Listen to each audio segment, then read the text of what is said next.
Кыштын суугу качкындардын абалын дагы да оорлоштурду. Босниянын Бихач шаарынан анча алыс эмес жерде жайгашкан качкындардын Бучак лагериндеги 500гө жакын легалсыз мигранттар минусту көрсөткөн суукта жашоо менен күрөшүп жатышат.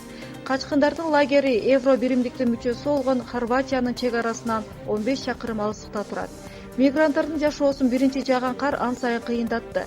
Алар чек арадагы көзөмөл өткөрүү пункттарын ачууну талап кылышып, Европалык өлкөлөргө, негизинен Германия, Франция, Нидерландия жана Италияга кетүүнү каалашууда. Качкындар лагеринде жашагандар арасында 13-14 жаштагы балдар да бар. Жылыныш үчүн от жагышат, токойдон чырпык теришет, жууну үчүн карды эритишет. Мигранттар үчүн чек арасын жаап койгон Европа биримдик мамлекеттерине каршылык билдирип, биз бул жерде өлгөнү калдык. Евро биримдик чек араңдаш деген жазуусу бар баннер илип коюшкан. Андан тышкары мигранттар 2 күндөн бери Кызыл Кресттен келген жардамды албай коюшту.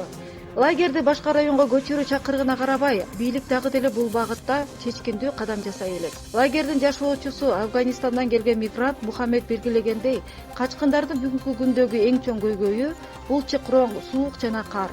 Чатырларыбызда жылытуучу мештер жок, бизге жардамдын кереги жок, бизге жолду ачып, алдыга жылуубузга мүмкүнчүлүк беришин каалайбыз.